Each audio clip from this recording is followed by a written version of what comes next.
Leemos entonces Santiago capítulo 3, verso 13. Dice: ¿quién es sabio y entendido entre vosotros? Muestre por la buena conducta sus obras en sabia mansedumbre. Recuerden el contexto, le está hablando principalmente a quiénes. A los que dijo en el capítulo 3, no se hagan mucho de ustedes que... Mayormente le está hablando a este grupo. Obviamente la carta es para todos los judíos expatriados, los cristianos, pero mayormente el contexto acá está hablando a estos hermanos que se la daban de sabios y por ende querían tomar cargos y ministerios relevantes en altura, observables. ¿Para qué? Y bueno, para sobresalir, para alimentar su propio ego, ¿sí? Y entonces le dijo: ¿alguno de ustedes se cree sabio para estar en ese lugar o entendido? ¿Saben qué? Muestren por qué. No por el conocimiento que tengan, sino por qué. Por la buena conducta sus obras en sabia mansedumbre. Pero si tienen que celos amargos y contención en vuestro corazón, no se jacten ni mientan contra la verdad, porque esta sabiduría no es la que desciende de lo alto, sino... Y ahí vimos que era una escala descendente, terrenal, ¿sí? O sea que no es de arriba, es de la tierra, y hablamos ahí del concepto del mundo, sobre la sabiduría y sobre las cosas que el mundo pone como importantes, no son las que Dios pone. Después hablamos lo segundo de animal, se refiere a los animales de la naturaleza. ¿A qué se refería? A nuestra naturaleza pecaminosa, No es espiritual la sabiduría de estos, que aunque eran cristianos, fíjense, no estaban mostrando sabiduría espiritual, sino carnal. Ojo, con respecto a esto, cuidado, hablando de lo animal, con la nueva moda esta del animalismo, no sé si escucharon, poner a los animales a la misma altura que los seres humanos, ¿sí? Y de ahí sale el veganismo y tantas cosas. Eso no está en el orden de Dios. Dios dijo: amarás primero ¿a quién? Al Señor tu Dios con todo, y después ¿a quién? Todo aquel que pone un animal al mismo nivel o por sobre esto está pecando, porque está alterando el orden de Dios, ¿sí? Y esto es lo que impulsa la idea del animalismo, que con todas estas nuevas ideologías. Los animales, dice Proverbios, el hombre justo cuida la vida de su bestia. Hasta ahí está bien. Pero cuando tu amor supera el amor de tu prójimo por un animal, estás pecando, porque estás transgrediendo el mandamiento y el orden de Dios, ¿sí? Cuidado, porque hay mucho humanismo metido en los animales, eso se llama animalismo. Y está al punto ahora de alterar, incluso yo he conocido gente que a los animales los quiere hacer veganos, alterándoles un montón de cosas. Bueno, la locura llega a niveles, ¿no? ¿Quién decía, no? Que el universo es infinito y la estupidez humana es mucho más, ¿no? Y bueno, y se ve en estas cosas. Al pasar lo tiro porque sé que se escucha mucho de esto también hoy día. Y lo último en la escala de esta sabiduría, ¿cuál fue? Diabólico. Es duro porque le está hablando a la iglesia. A ver, una iglesia esparcida y con problemas, pero era una iglesia al fin y al cabo. O sea, hay cosas que tenemos que cambiar y esto no queda para los hermanos de esa época. Hoy hay cosas en nuestro corazón que pueden ser, como le dijo a Pedro, ¿se acuerdan? Apártate de mí. No estás buscando las cosas de Dios, estás buscando tu beneficio. Y a veces cuando nosotros tenemos esa actitud, no mostramos las cosas de arriba, sino las cosas de la tierra y más grave aún las cosas del enemigo, del diablo, ¿sí? Verso 16. Porque donde hay celos y contención, allí hay perturbación y toda obra perversa. Es decir, nada bueno aún dentro de la iglesia puede salir si hay esto. Primero en nuestro corazón. Porque las peleas, las disensiones, los celos amargos no salen espontáneamente. Eso es porque hay en un corazón que se alberga esto y contamina el resto, ¿está? Y entonces ellos, queriendo ser algo, estaban mostrando justamente algo que no era de Dios, algo que no era espiritual. Y lo que genera eso, pues, perturbación. No solo a nivel congregacional, sino a nivel espiritual. No solo en las relaciones comunes y cotidianas. Recuérdense que ellos se veían mucho más de lo que nos vemos nosotros, ¿sí? Ellos convivían todos los días. Y no había otra forma de hacerlo porque no había cristianos. Era un movimiento muy nuevito, ¿no? Los del camino. Y entonces era lógico que ellos se tenían que buscar. y tenían que estar juntos y orarle a aquel Jesús que era su Mesías, que solo ellos lo conocían. De a poco iba el Evangelio creciendo, pero era así, estaban unidos. Por eso cuando leemos la iglesia naciente en Hechos de los Apóstoles, nos llama un poco la atención. ¿Cómo puede ser que todos los días comían juntos, estaban todo el tiempo con nosotros? Si estamos toda una semana juntos, creo que no sé qué pasaría, ¿no? Estaríamos medio, claro. Después a la cena viene el tren, ¿viste? Porque estamos todos peleados. Pero estos hermanos tenían obviamente que tolerarse. Si bien al principio eran todos judíos y culturalmente no había muchos roces, en la medida que se agregan gentiles empieza a haber problemas también. ¿Se acuerdan? El primer problema de la iglesia en Jerusalén, ¿cuál fue? ¿A quién se desatendía? Dice. ¿A las viudas qué?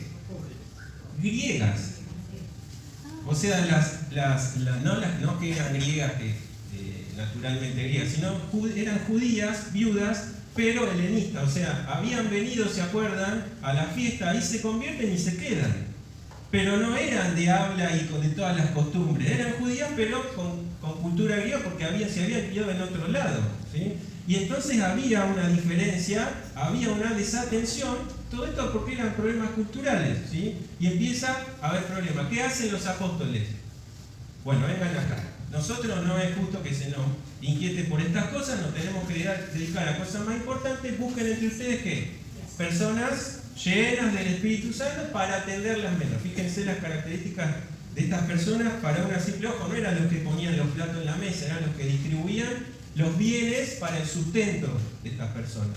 Tenían que ser intachables, tenían que tener una buena conducta, tenían que estar llenos del Espíritu y tenían que ser personas de testimonio. Y vemos que los problemas no está mal que surjan, lo que está mal es que no se resuelvan, ¿no? Y que se potencien y persistan en el tiempo. Surge el problema, la sabiduría que tenían del Espíritu, estos hermanos dicen, bueno, nosotros estamos para esto, elijan entre ustedes y se soluciona el problema o no. Sí, se soluciona. ¿Sí? Después surgen otros problemas, sí, con lo que tenía que ver con los judaizantes, ya lo vimos a eso, así que no lo vamos a recordar. Pero lo que tenía que ver con esta primera iglesia que era tan fogosa, y con el tiempo empieza también a tener sus problemas. Y bueno, y aún se lo llevan cuando hay persecución. Porque acuérdense que si vos tenés problemas en tu corazón y no encajás en esta iglesia, te vas a otra, igual te llevas los problemas, porque están con vos. El problema no es la iglesia donde estás, ¿entendés? El problema sos vos. Y las personas que andan de iglesia en iglesia, porque están buscando no sé qué, no se dan cuenta que el problema son ellos. No van a encontrar la iglesia a su molde, salvo que ellos funden la suya propia, ¿no? Y aún así, cuando viene otro que piensa distinto, también van a tener problemas. El problema está en el corazón de cada uno de nosotros. Por eso los primeros que tenemos que cambiar, porque siempre se escuchan críticas, ¿no? En la iglesia se ve esto, se ve siempre la falencia, ¿no? Cuando uno ve siempre crítica es porque adentro no están las cosas bien. Y cuando uno ve necesidad, si le está viendo, quizás el Señor te está diciendo suplirla, ¿no? Deja de criticar y suplirla a la necesidad. Pero siempre, hermanos, tenemos que ser humildes, no generar contención como estaba pasando acá, no tener celos amargos. Y recuerden que los ministerios, como hablamos, el Señor es el que nos pone en el lugar donde tenemos que estar, no somos nosotros. Señor, yo voy a estar acá, porque yo sé de mis capacidades, del tiempo que llevo acá, voy a estar acá. No, sometete al Señor y el Señor te va a poner donde tenés que estar. Y dijimos esto, los grandes líderes, entre comillas, los que llevaron adelante grandes ministerios, no fueron, Señor, yo quiero, fueron y los fueron a buscar, y aún así hicieron, no, yo no estoy capacitado para esto, ¿no? ¿Se acuerdan de Moisés, de Gedeón? Cómo el Señor tuvo que, sos vos, yo te elegí a vos. Y se pudo hacer la obra en corazones humildes que reconocían primero su falta antes que sus habilidades. El Señor te quiere trabajando para Él, sí, pero escuchá la voz del Señor que te va a poner donde Él quiere, donde vos vas a ser más efectivo. Verso 17. Pero la sabiduría que es de lo alto es primeramente pura. Acá ya empieza a ver la respuesta del verso 13, donde dice, ¿quién es sabio y entendido entre vosotros? La respuesta está en el 17. Pero en este contraste de diferencia, fíjense qué notoria va a ser la diferencia entre los pasajes que venimos leyendo y estos. Dijimos que esto no queda solamente para el tiempo de estos hermanos, sino que también había una congregación que tenía muchos problemas, a la cual Pablo se dedicó y abogó quizá más que otras. ¿Cuál fue?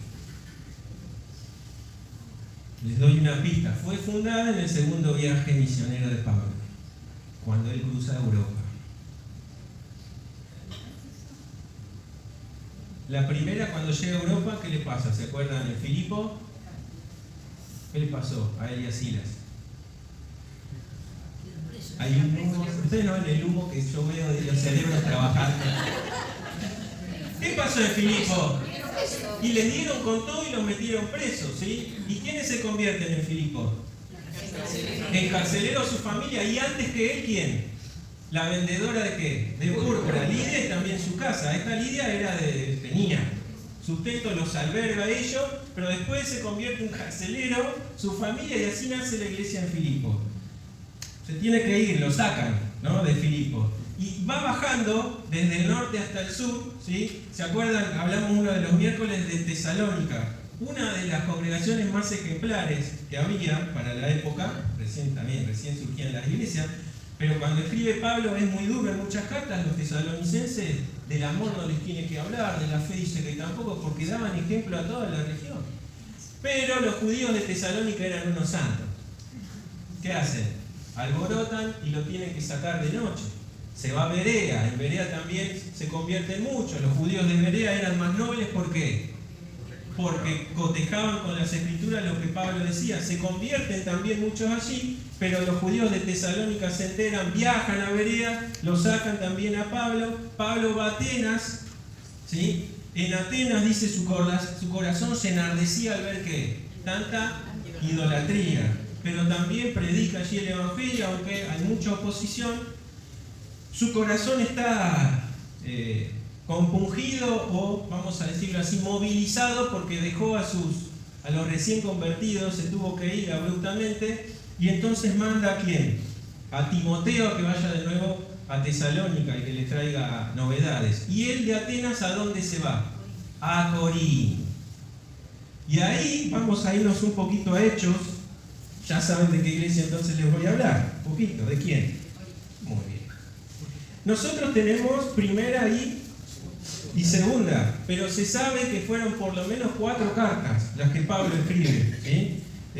Una de ellas fue aparentemente más dura incluso de las que tenemos nosotros, así que imagínense que estos hermanitos no eran fáciles de llevar, ¿no? Vamos a Hechos. Nada que ver, somos más parecidos a Tesalónica. Somos más como Tesalónica. Hechos 18.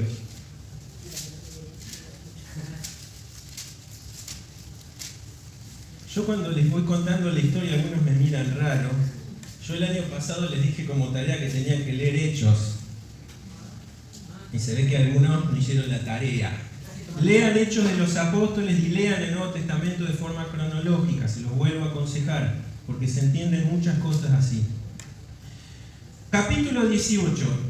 Dice, después de estas cosas, o sea, de que se va de Atenas, Pablo salió y se fue ¿a dónde? A Corinto. Después busquen los mapitas, es interesante ir viendo, esto no era que se tomaba un Uber y llegaba, no, los viajes tardaban, habían peligros en los viajes también, por eso a Pablo lo acompañaban muchos hermanos. Ustedes cuando leen después, incluso las salutaciones, se dan cuenta del grupo que acompañaba a Pablo. Muchas mujeres, Pablo menciona en las salutaciones, que habían sido compañeras de él y aportaron también al ministerio, no eran solo hombres, así que había mujeres también abocadas a esto. Dice, halló un judío llamado Aquila, natural del Ponto, recién venido de Italia, con Priscila, su mujer, por cuanto Claudio había mandado que todos los judíos saliesen de Roma. Fue a ellos, y como era del mismo oficio, ¿qué oficio tenían? Quedó con ellos y trabajaban juntos, pues el oficio de ellos era hacer tiendas. Posiblemente también trabajaban en cuero. ¿Cómo se llama? La lavandería. Muy bien, la lavandería. En esa época tendría otro nombre, pero a eso se refiere, ¿sí? ¿Y qué pasó? ¿Discutía qué? ¿Qué discutidor que era Pablo? Che. ¿Le gustaba la disputa? ¿Era por eso? No. Discutía en las sinagogas todos los días de qué? O sea, los sábados. ¿Por qué los sábados y no los miércoles? Porque se juntaban los sábados en la sinagoga, ¿verdad? Todos los sábados. Discutía todos los días de reposo y persuadía a judíos y a griegos. ¿Por qué a griegos en la sinagoga? ¿Qué griegos eran estos? Eran prosélitos, ¿se acuerdan? estaban los prosélitos, que algunos se circuncidaban y pasaban a ser parte de los judíos, y los que se llamaban prosélitos de la puerta, que eran solo simpatizantes. Esto, cuando ustedes leen los centuriones, estos eran prosélitos de la puerta, no eran prosélitos puros, ¿sí? Porque por su oficio no podían pertenecer completamente al judaísmo. ¿Y eso no se circuncidaban? Los de la puerta no, los que eran simpatizantes tenían un lugar donde ellos podían estar, escuchaban, habían sí dejado el politeísmo obviamente, pero no pertenecían completamente al judaísmo. Pero esto era importante porque era la estrategia de Pablo. Pablo no era así nomás porque iba a la sinagoga. Obviamente cuando no había sinagogas, en Filipo había sinagogas, se juntaban en la orilla, ¿se acuerdan? Lidia y otras mujeres, y él va ahí. ¿Por qué va ahí? Porque no había sinagogas, porque no había la cantidad de judíos necesarios para formarla, que eran 10 familias por lo menos, 10 cabezas de hogar. En el caso de Corinto era una gran ciudad, mucho comercio, al igual que en Tesalónica, que era una ciudad portuaria, había sinagogas porque había muchos judíos. Donde hay plata, ahí. Bien. Entonces entra, esto era la táctica de él. Entraba, aparte porque amaba a sus hermanos, era nacionalista en el buen sentido de la palabra. Ya te doy. Entonces él entraba y aprovechaba. Como él también era un judío helenista, porque él ¿de dónde era? De Tarso. O sea que él manejaba el griego y las costumbres al dedillo. Entonces tenía la apertura mental para estar con unos y con otros, ¿sí? Cuando Dios elige, no elige al azar. Elige con propósitos y sabe bien a quién elige para el ministerio. Y entonces en la sinagoga se mostraba con los escritos propios de la sinagoga que Jesús era el Mesías. Como él predicaba que Jesucristo también había formado un pueblo, esto chocaba a ¿quiénes? Primeramente a los judíos, ¿sí? Porque ellos eran el pueblo elegido. Ese era primero tenían que sortear que Jesucristo realmente era el Mesías, era el primer. Y después lo que traía aparejado con ellos, que Cristo derriba las murallas de los dos pueblos, hace uno. Pero para ellos estar a veces con un gentil, que era contaminación, ¿no? Ritual, obviamente, y entonces empezaban a chocar. Pero a los gentiles les caía mejor, porque ahora de lo que ellos se sentían privados, ¿qué encontraban? Que tenían acceso y plena comunión.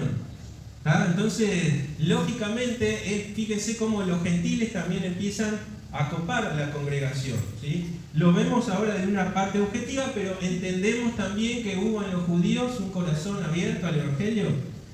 No.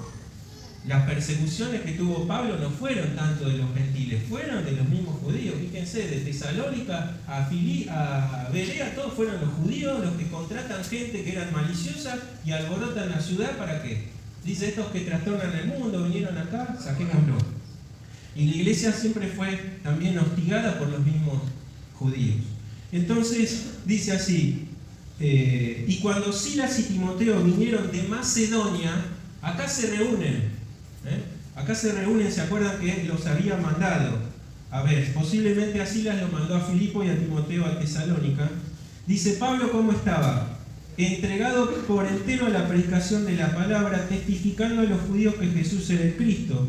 ¿Pero qué? Oponiéndose y blasfemando, esto les dijo, sacudiéndose los vestidos, vuestra sangre sea sobre su propia cabeza. ¿Qué les dijo cuando les dijo esa frase? Esa frase era muy hebrea.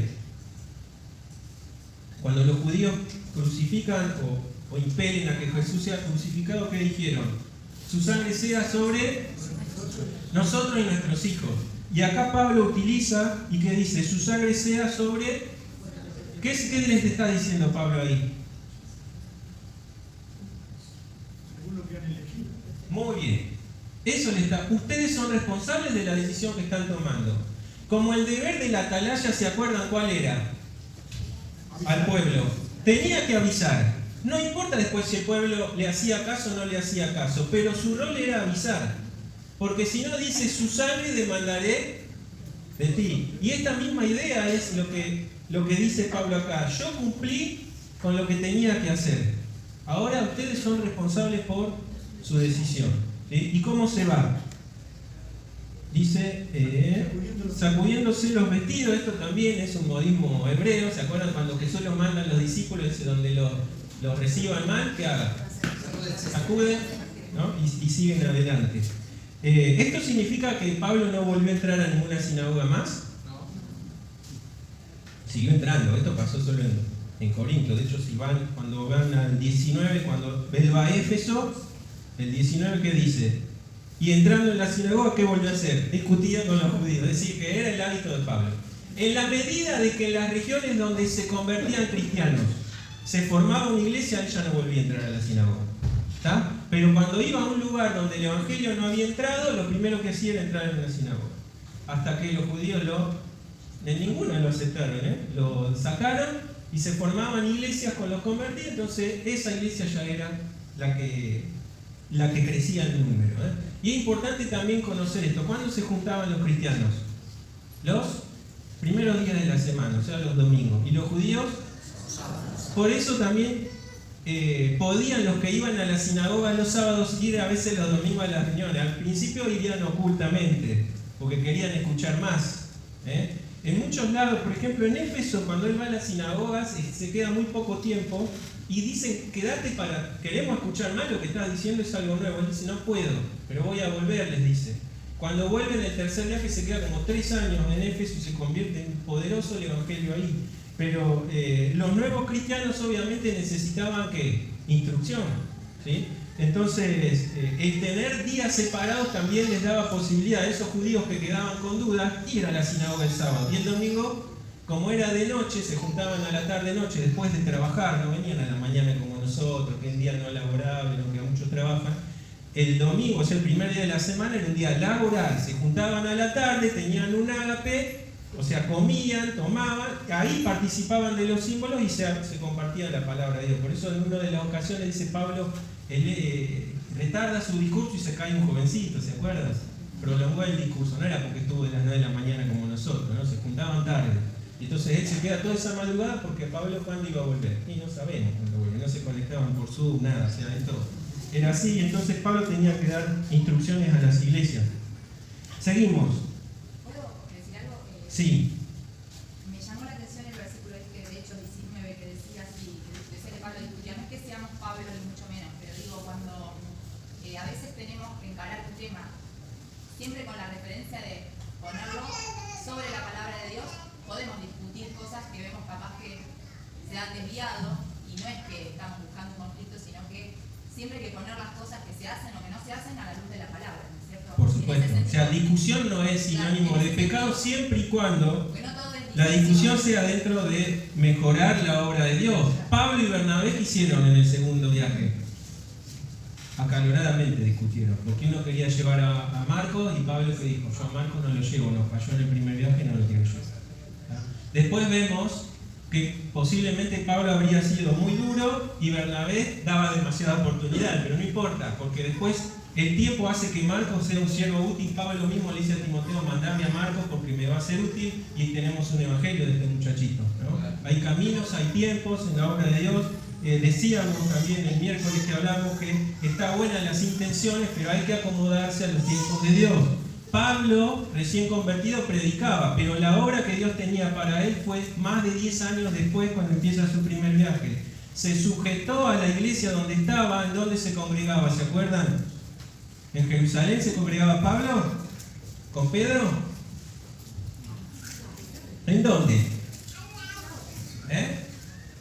En Antioquía, donde llaman por primera vez ahí se congregaba Pablo. Y él se sujeta a las autoridades de la iglesia, y el Espíritu muestra a las autoridades de la iglesia y les dice, sepárenme a Bernabé y a Pablo para la obra que yo tengo. De todos los que estaban ahí era Pablo y Bernabé. Quizá alguno más querría, tenía buenas intenciones, pero el Espíritu marcó a ellos dos y salieron. Lo que significa que las buenas intenciones son eso, son buenas intenciones, pero tenemos que someternos a la voluntad de Dios.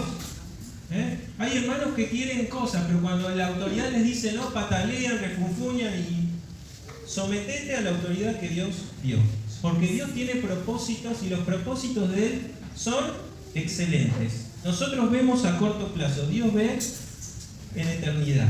Entonces, está buena la intención, pero sometete a la voluntad de Dios. Él te va a dar, es el mejor lugar donde vos tenés que estar, donde te vas a sentir gozoso y alegre de servirlo a Él. Pero no entres pateando puertas. Sometete a la voluntad de Dios. Lo hizo Pablo siendo apóstol, teniendo la autoridad, habiendo recibido revelación de Cristo. Él más de 10 años espera a la comisión que él, al plan que Dios tenía verdaderamente para él. ¿No lo vas a hacer vos, hermano? ¿Sos más grande que Pablo?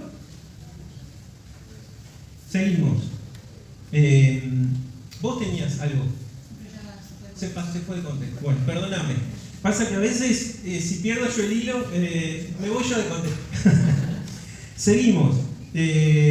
Oponiéndose, blasfemando, les dijo: desde ahora miré a los gentiles. Se refería en esta región de Corinto. Dice: y saliendo de allí se fue a la casa de uno llamado Justo, temeroso de Dios, la cual estaba junto a la sinagoga. No tenía otro lugar donde irse. Al lado de la sinagoga, ¿no? Como para pincharles. Bueno, pero igual ya les dije, como se congregaban en días distintos, esto también les facilitaba a ellos poder estar ahí. Y Crispo, el principal de la sinagoga, creyó en el Señor con toda su casa.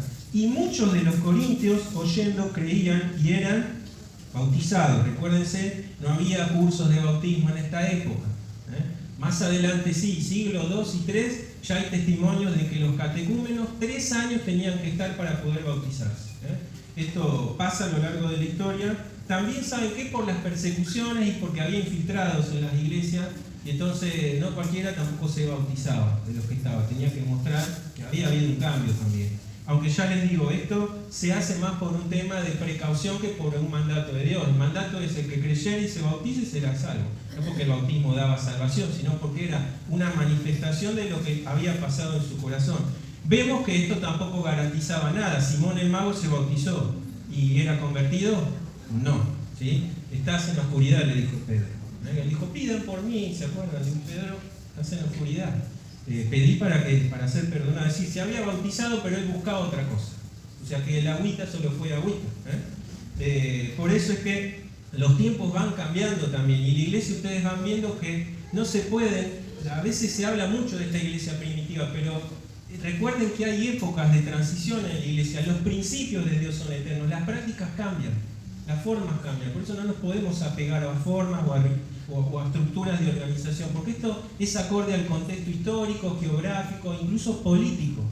Porque fíjense, la persecución, que fue algo político, si quieren decirlo, por las autoridades, hizo que la iglesia cambiara también, que se fuera, que tuviera contacto con otras culturas, con otra gente. Entonces, a veces también nos pasa esto, nos aferramos a modismos, formas y estructuras, y eso es superior a los principios de Dios. No, los principios de Dios son lo primero, ¿sí? Entonces, la iglesia como estaba, después fue cambiando.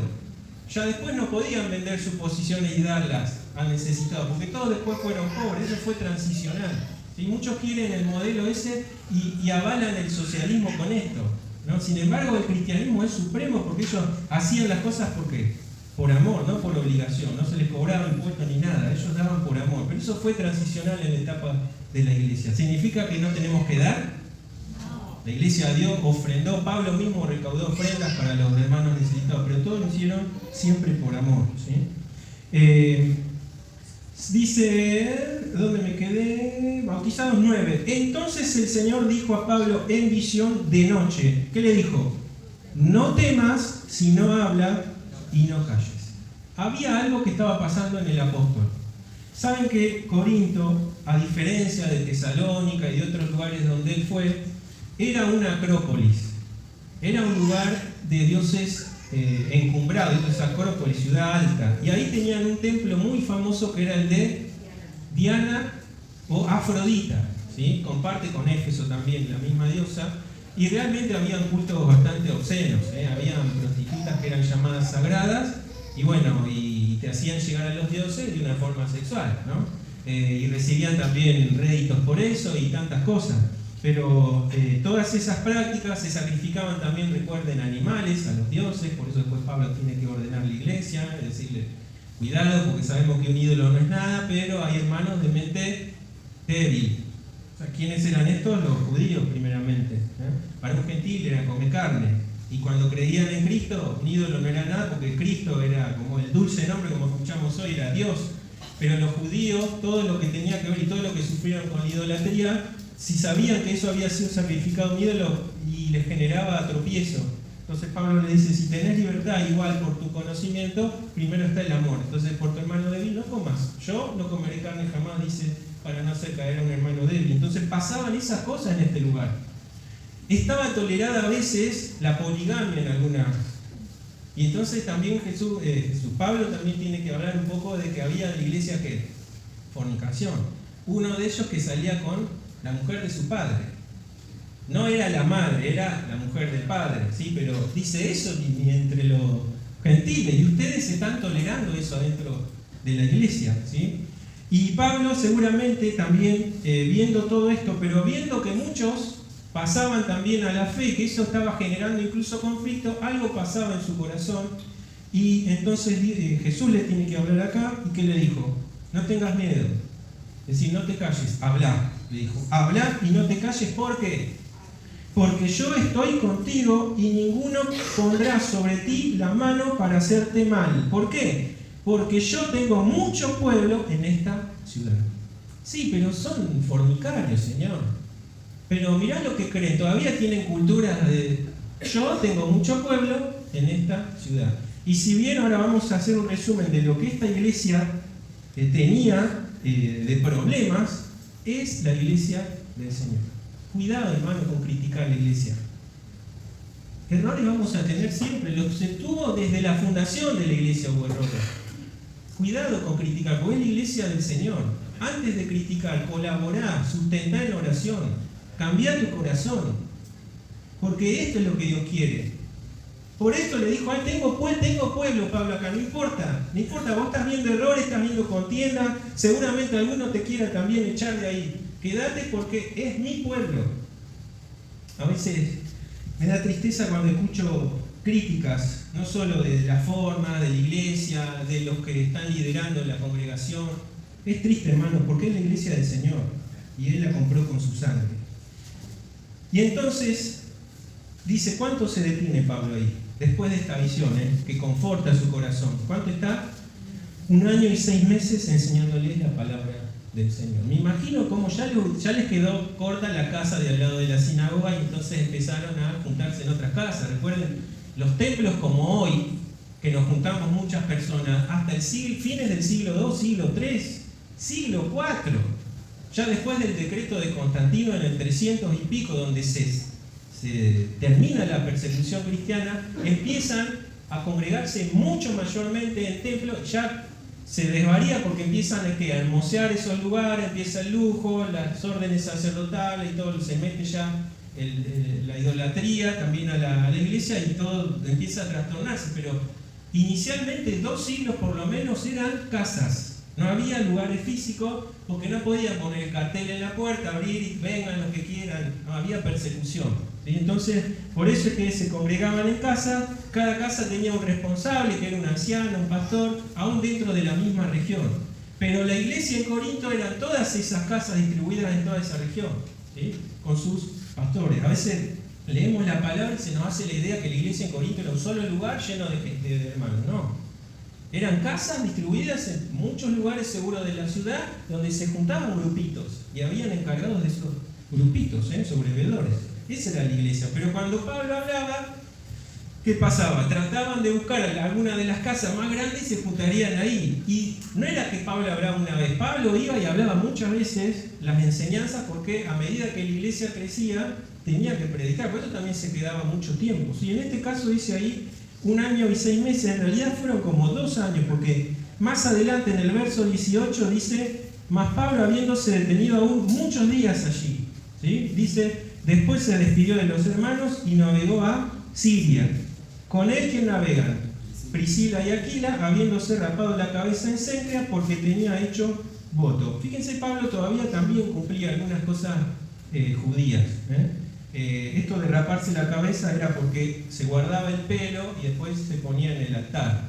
No voy a entrar en detalle con esto, pero era un voto, una promesa que se hacía y de esa forma se ofrecía, cuando se cumplía el voto, se ofrecía. Posiblemente Pablo lo hizo acorde a esta visión que él tuvo y todos estos problemas que sufría en Corinto, ¿no? Hizo un voto con el Señor, de compromiso con él, y él hace esto que era una práctica judía. A lo largo de que la iglesia va creciendo, todo esto va mermando porque ya los gentiles tampoco tenían estas prácticas, ¿sí?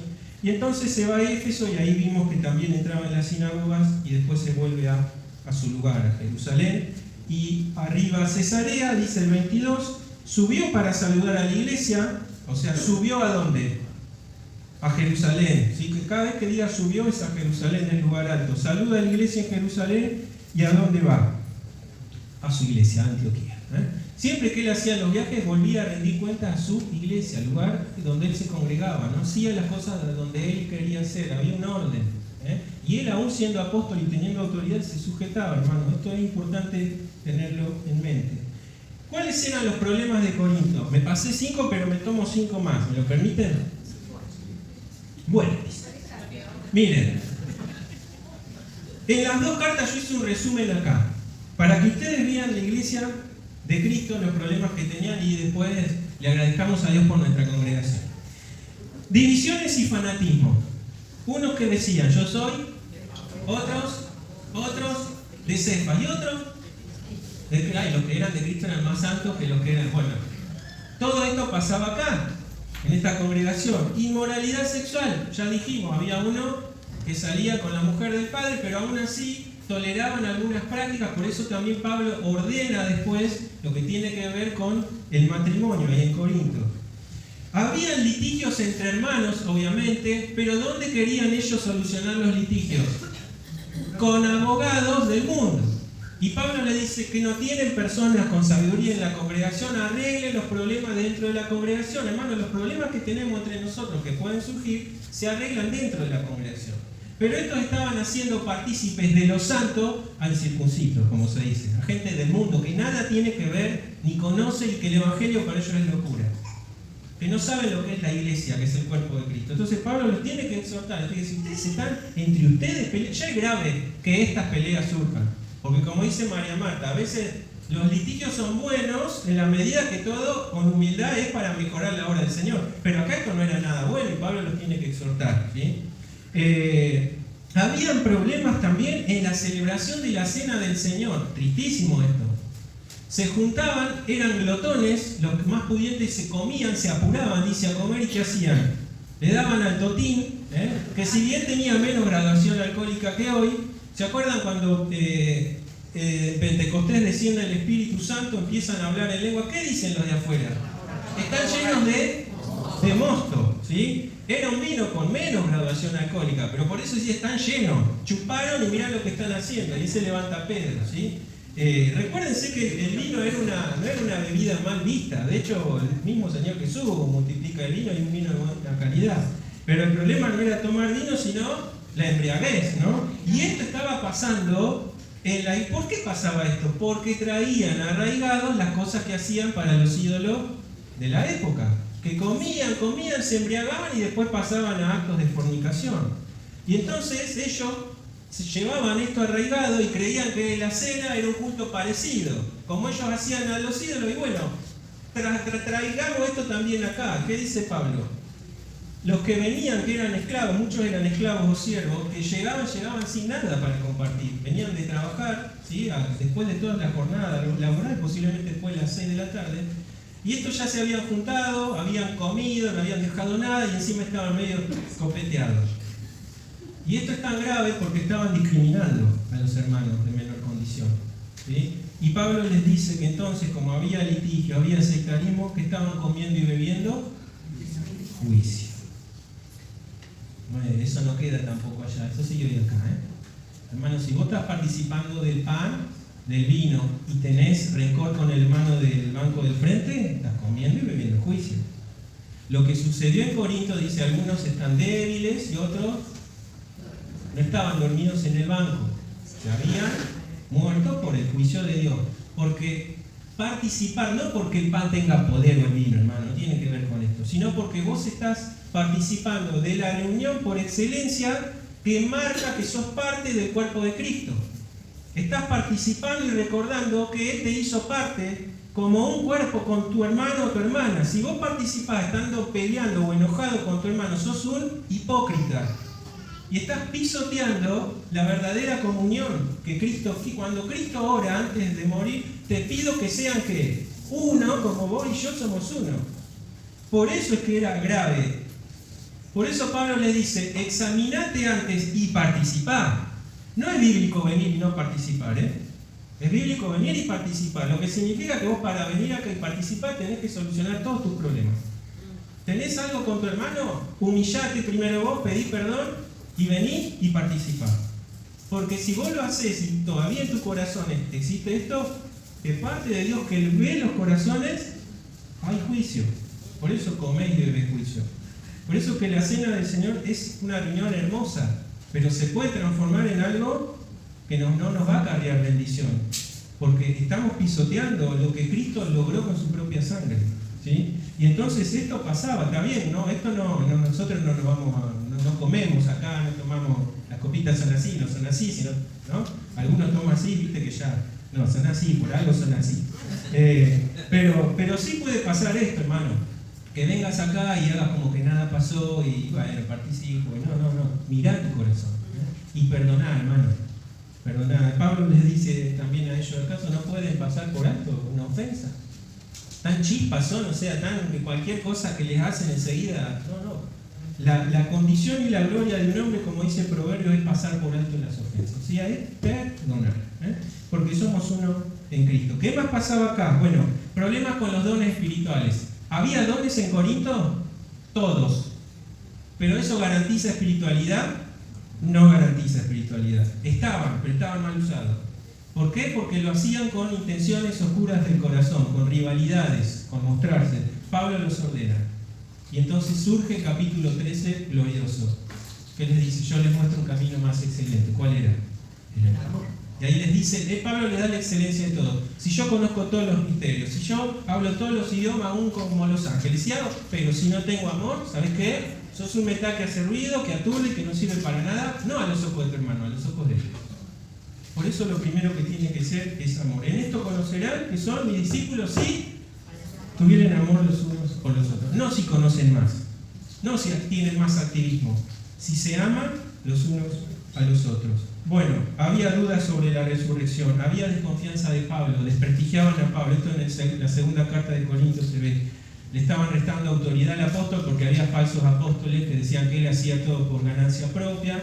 Entonces en la segunda carta ustedes van a ver que él defiende su apostolado. Sigue habiendo esto en las iglesias, personas que cuestionan la autoridad, que buscan crítica siempre a la persona que está encargada, en vez de orar por esa persona. Y como se acuerdan a Moisés, que le hacían, les levantaban las manos, porque en la lucha se les cansaban. Bueno, esa figura, hermano, es con el pastor, los pastores o los que están sobreveyendo a la iglesia. Hay que levantar mano, no agachar piernas, ¿no? A veces nos gusta más el hacha que la ayuda. Bueno, esto pasaba con el apóstol mismo, que fundó la iglesia por la gracia de Dios. No va a pasar esto ahí en las iglesias también con los que Dios puso a cargo. Cuidado con esto. Y también, bueno, había problemas en tanto a la generosidad. Por eso después Pablo les tiene que decir de su corazón de él, porque había hermanos necesitados. Es un resumen corto, pasaba de todo, hermano. ¿Valoramos nuestra congregación? Amén, amén. Hermano, el Señor te puso acá. No somos perfectos, yo no soy perfecto, el de al lado también. Pero es como decía un hermano, este es un hospital de almas. Somos pecadores en recuperación, nos tenemos que amar, tenemos que exhortarnos unos a otros. Y esto de exhortar es acompañar, no es todo el día amonestar. Lo primero es exhortar, es el discipulado, es el acompañamiento, es la oración, es el mensaje de texto. Todo lo que piensas que a tu hermano lo va a ayudar a crecer espiritualmente.